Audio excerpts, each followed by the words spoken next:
અમરેલીનો જે કિસ્સો સામે આવ્યો તેમાં અમદાવાદમાં વાલીઓની શું પ્રતિક્રિયા છે, મારી સાથે વાલીઓ છે તેમની સાથે વાત કરીશું. શું કહેશો બેન, જે કિસ્સો સામે આવ્યો છે, એક સાથે 40 જેટલા બાળકોએ હાથમાં બ્લેડ મારી દીધી, વિડીયો ગેમ છે કે પછી બીજું કોઈ છે તો તપાસમાં સામે આવશે, પરંતુ આપનું શું મંતવ્ય છે, આપની શું પ્રતિક્રિયા છે? પહેલાં તો એ કે અત્યારની જનરેશન આ જે છે એ મોબાઈલ ઉપર જ બધું ડિપેન્ડ હોય છે. છોકરાઓને બી મોબાઈલમાં ગેમ્સ, વિડીયોઝ, યુટ્યુબમાં પછી રીલ્સ આ તે બધા એવું બધું જોવામાં વધારે ઇન્ટરેસ્ટ હોય છે. જે મા બાપ પણ એ જ કરતા હોય છે, એ જોઈને છોકરાઓ બી શીખતા હોય છે. પહેલું તો મા બાપે એ થોડું મોબાઈલનો યુઝ થોડો ઓછો કરી દેવો જોઈએ. જે પ્રમાણે મર્યાદિત છે એ પ્રમાણે તમારે ઉપયોગ કરવો જોઈએ. એમ કે આખો દિવસ તમે રીલ જોયા કરો એ તમારું જોઈને તમારું બાળક શીખે છે. એટલે એ વસ્તુ આપણે જ પહેલાં અટકાવવી જોઈએ.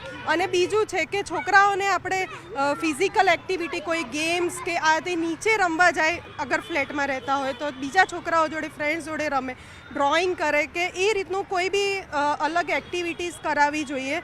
કે નીચે ગેમ્સ ને એ બધું રમવા માટે આપણે એને મોકલવા જોઈએ. બાકી મોબાઈલ તો ના જ આપવો જોઈએ. અત્યારે મા બાપ પણ એવા હોય છે જે મોબાઈલ આપી દે છે અને છોકરાઓ એમાં જ પછી ઘણું બધું જોતા હોય છે. અને બીજું એ કે સિક્યુરિટી રાખવી જોઈએ કે તમારે અંદર એવું સેટિંગ રાખવું જોઈએ કે યુટ્યુબ છે, અગર અમુક હદ સુધી જ બાળકો જે વસ્તુ જોવે છે એની તમને પણ ખ્યાલ હોવો જોઈએ ને એ બધું જે અલગ અલગ બધું આવતું હોય છે એ બધું ના જોવે. એનું તમારે વધારે મા બાપે ધ્યાન રાખવું. પિતાએ સાવચેત રહેવાની જરૂર છે. આખો એક કિસ્સો તમે સાંભળ્યો, શું લાગ્યું તમને આખા કિસ્સાને લઈને? કારણ કે 40 જેટલા બાળકોએ હાથમાં બ્લેડ મારી દીધી, તો આવા ઘટનાઓ ન થાય, આપણા ઘરમાં પણ આવી કોઈ ઘટના ના બને. બાળકો માટે શું ધ્યાન રાખો છો આપ? એટલે પહેલાં તો એ જોવાનું કે બાળકો મોબાઈલ જો લેતા હોય તો એ એમાં શું જોતા હોય છે એ આપણે ધ્યાન રાખવું જોઈએ. અને પહેલાં તો નિયમ બનાવવો જોઈએ કે કેટલા ટાઈમ પીરિયડમાં એ લોકોએ જોવું જોઈએ અને શું જોવે છે એની વોચ રાખવી જોઈએ. અને મોબાઈલમાં એક એપ આવે છે કે એમાં શું જોવે છે ને એ છોકરાઓ આપણને દેખાઈ આવે. એ એનું ધ્યાન રાખવું જોઈએ, બહુ ઇમ્પોર્ટન્ટ છે. અને 15 મિનિટથી વધારે છોકરાઓને મોબાઈલ આપવો ના જોઈએ જો 2 વર્ષની અંદરના છોકરાઓ હોય તો. આ તો વાત ખાલી મોબાઈલની છે, પરંતુ બાળક આપણી સાથે કોમ્યુનિકેશન વધારે કરે, કંઈ પણ થાય તો કોમ્યુનિકેશન આપણી સાથે વધારે કરે, તે પ્રકારનો તમે કોઈ પ્રયોગ કર્યો છે? તમારામાંથી કોઈએ એવો કોઈ પ્રયોગ કર્યો છે કે બાળકો સૌથી વધારે માતા પિતા સાથે કંઈ પણ થાય તો શેર કરે?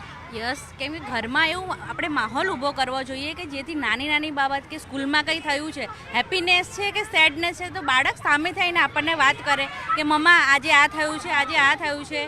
અને દૂર જાય રમવા તો પણ એ આપણી વાત શેર કરશે. તમે શું કહેશો આ પ્રતિક્રિયા લઈને? તમે તમારા બાળક સાથે કેવી રીતે કોમ્યુનિકેશન કરો?